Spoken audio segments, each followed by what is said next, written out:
दुनिया भर में कोरोना वैक्सीनेशन का काम तेजी से जारी है। पिछले हफ्ते शुक्रवार को दुनिया भर में वैक्सीन की 4.3 करोड़ डोज दी गई हैं। शुक्रवार यानी कि 27 अगस्त को भारत में 1 करोड़ से ज्यादा डोज दी गई हैं। इसका मतलब हुआ कि शुक्रवार को दुनिया भर में जितनी डोज दी गई हैं उनमें से हर चौथी डोज भारत में लगी है।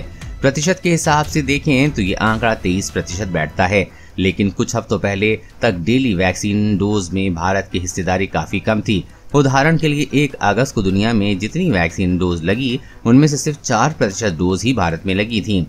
अगर हर दिन भारत में 1 करोड़ के आसपास डोज दी जाएं तो 31 दिसंबर तक भारत की पूरी वयस्क आबादी को वैक्सीनेट करने का टारगेट पूरा हो सकता है।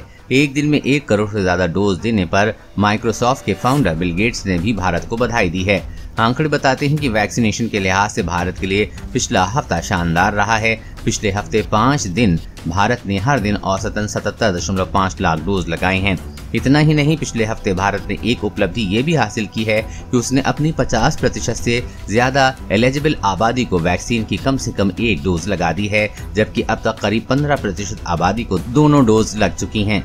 पिछले हफ्ते भारत के वैक्सीनेशन प्रोग्राम में आई तेजी ने डेली एवरेज भी बढ़ा दिया है।